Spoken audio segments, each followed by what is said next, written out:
asalaamaaleykum ami internet Univers Info TV ñu ngi leen di nuyu di leen dalalaat jàmm ci seen chaîne préférée comme ni ngeen ko gisee tey ñu ngi fii à l'Assemblée nationale vendredi dëppook 26 février 2021 ci li nga xamante ni moom mooy plénière bi fi amoon concernant levée immunité parlementaire bu député Ousmane Sonko moom nag ñu fàttali leen biñ ko tuumalee li nga xamante ni moom mooy viol xale bu jigéen bi tuumal ko boobu ba tey yoon ma ngi def liggéeyam tey ñu ñëwoon ci li nga xamante ni moom mooy levée immunité parlementaire bi décision bi tombé na comme ni ngeen ko xamee mbokk internet yi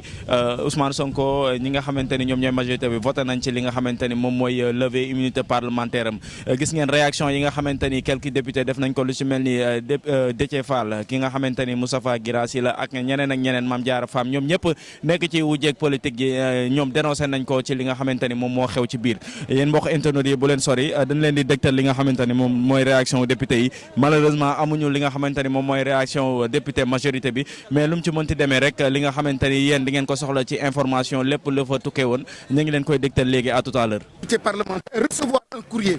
un réquisitoire le même jour, donc le 9 et le 9 même en retour demander l'immunité. Quel est le travail d'investigation, le travail d'enquête?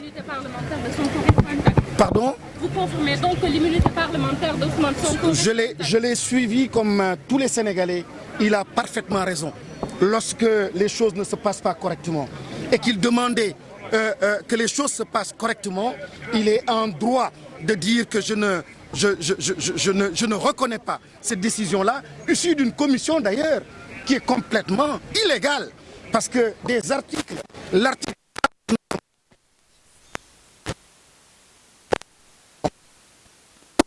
commission adopte le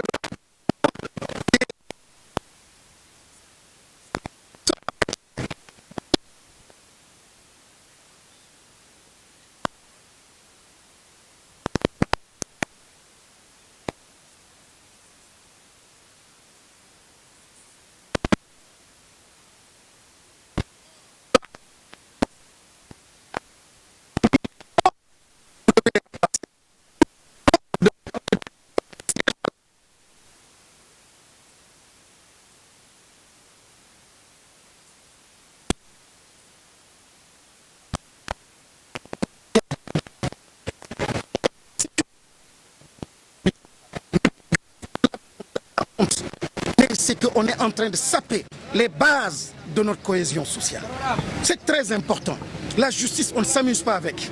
Et la séparation entre l'exécutif, le judiciaire et le législatif, je vous assure, chers compatriotes, si on n'y veille pas, on est en train petit à petit de glisser vers des lendemains inconnus et extrêmement dangereux pour le pays. Il faut que les autorités se ressaisissent. Il faut que les autorités se ressaisissent. Et je dis au président de la République qu'en réalité, j'ai plus de respect que ceux-là qui sont en train de le soutenir là. Les opposants qui étaient dans la salle ont plus de respect que ceux-là qui, de façon aveugle et mécanique, sont en train de soutenir. Parce qu'au moins nous l'interpellons et nous lui rappelons la Constitution, le droit et le droit chemin. Mais les autres, aveuglément, simplement pour X raisons, très politiciennes, sont en train de l'engager et de le pousser sur une voie qui n'est pas du tout bonne, ni pour lui, ni pour l'histoire, ni pour le pays.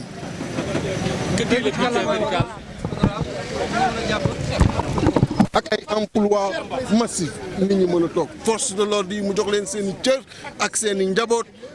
force de défense mu jox leen seen i cër ak seen i njaboot yéen ñi ci presse bi mu jox leen seen i cër ak seen i njaboot loolu la ñuy xaar ci moom loolu ñooñu di xaar ci moom mais tey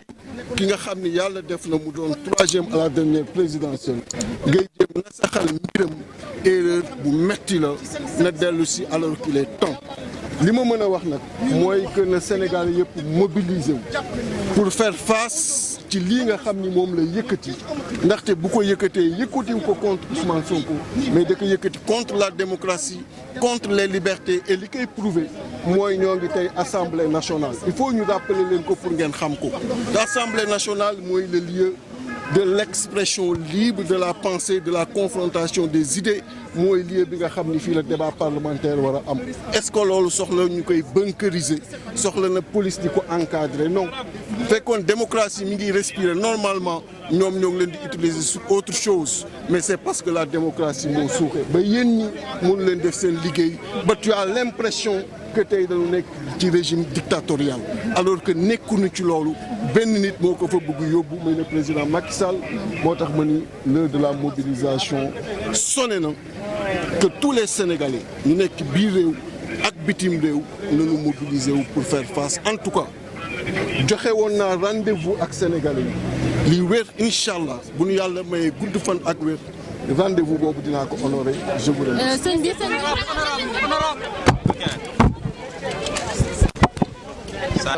donc tax ñu rek jël ay décisions mën naa leen jox l'exemple de l'actuel ministre de l'Intérieur de la France accusé nañ ko de viol bi mu nekkee ministre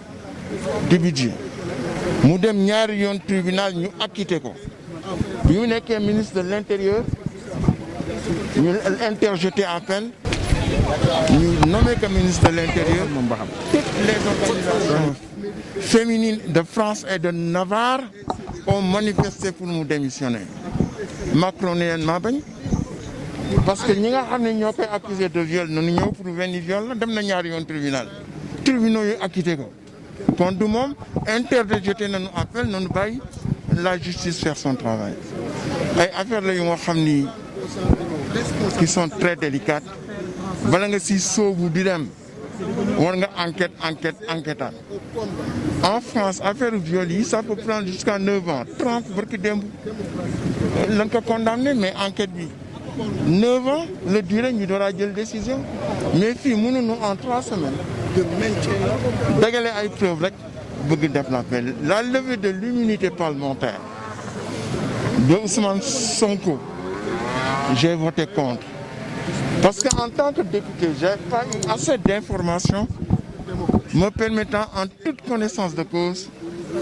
de prendre une décision sereine. C'est pour ça que j'ai voté contre. Les autres membres de l'opposition, parce que j'avais pas les éléments qui me permettaient. Il y a des dossiers qui ont été demandés. On les a pas eu. Et c'est absolument. Il y a eu tout un rapport là-dessus. Il y a eu des dossiers qui ont été demandés, on les a pas fournis. Et pour moi, en tant que député de l'Assemblée nationale, représentant le peuple et à rendre compte devant le peuple, je dois prendre ma décision en toute connaissance de cause.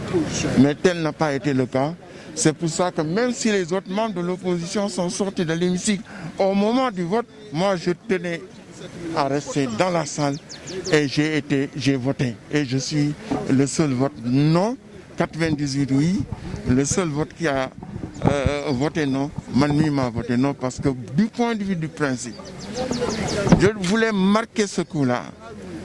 Parce que simplement, marquer ma solidarité avec Ousmane Sonko, lorsque il s'est agi de Khalifa Sall, le président Macky Sall, j'étais encore dans la direction de Benno Bokk Yakaar. Parce que je fais partie de l'équipe de conquête de Macky Sall qui l'a amené au pouvoir. On était dans la même voiture, Mom ak Dansokho. Donc j'étais dans la direction de Benno Bokk Yakaar. Quand il s'est agi de Khalifa Sall, il nous a convoqués au palais. Et nous a demandé simplement soutenir que c'est lui mot engagé contre Khalifa Sall. Il y avait tout le monde. Il y avait Mom, Premier ministre de l'époque. Il y avait Niass, il y avait Tanor, il y avait Dansokho, il y avait Mamadou Ndoye, il y avait Magatte Thiam, il y avait Moustapha Diakhaté, il y avait Mimi Touré. On a ñun ñëpp ñoo fa daje bi mu nu laajee lool dama ni ko man monsieur le président man jàpp naa ni sa xarit la suñu ànd dafa yàgg waaye lii nga ma ñaan man du ma dugg ci affaire ñàkk fayda yi je serai pas d'accord li mu lay ñaan yow fexeel ba reculer parce que Khalifa Sall est le deuxième personnage du Parti socialiste. Tanor est là du fekkee ni loolu mu wax moom la ci nekkoon le premier secrétaire général du Parti socialiste ne peut pas l'ignorer bi mu ko xamee lan la def donc j'ai refusé et j'ai été à l'avant-garde de la lutte dans tous les procès de Khalifa Sall. J'étais présent et je suis intervenu en disant que lii ñuy def man d'accord aussi. C'est au nom de cette constance dans mes positions ànd góor ak nawle rek lay ànd ak ñun ànd góor ak nawle rek lay ànd ak Macky Sall su fekkee ni def na lu rafet maa fay jiitu taxaw applaudir ko mais su fekkee ni lii mu bëgg def man ànduma si sama imam mayuma ko sama diine mayuma ko dama koy layoo ëllëg si kanamu yàlla. J'ai assez de personnalité et assez de fermeté pour dire que monsieur le président vous êtes bien gentil mais lii moom ànduma si lii tey ñu décidé te anam bi ñu ko décidé dafa ñaaw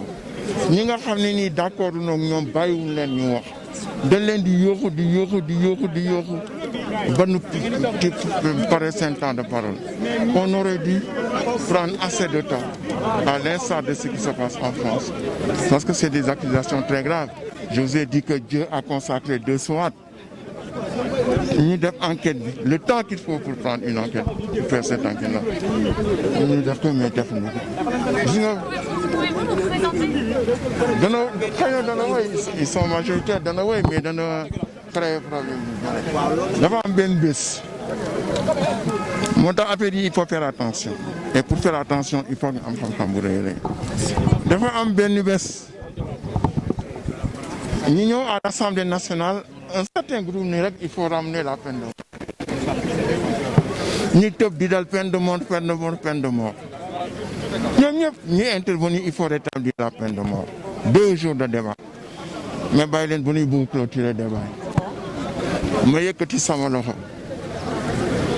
bon ñi yaa ne yàlla ne ko rey ñu rey la ma yëkkati sama loxo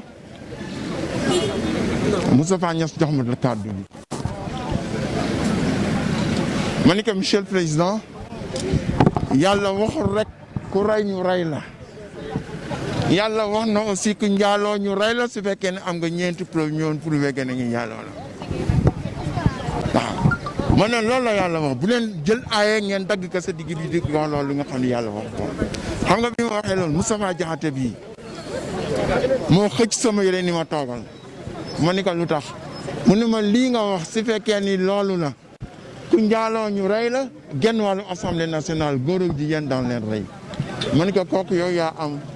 droit wax ko mais man du ko wax ndax sama addu daf daan wax naan am na ñu nga xam ne ñi ngi jàng bés bu nekk yaa man azaral jamila wa sataral qubuha képp ku nga xam ne kii naan yàlla yow yàlla mi nga xam ne yaay feeñal lu rafet di nëbb lu ñaaw sama addu ne am na ñu koy wax bés bu nekk suñu xamalee nii lu tuuti si lu ñaaw daan ko weer si àdduna ma ni Moustapha Diakhaté kii yow yaa ko mën a wax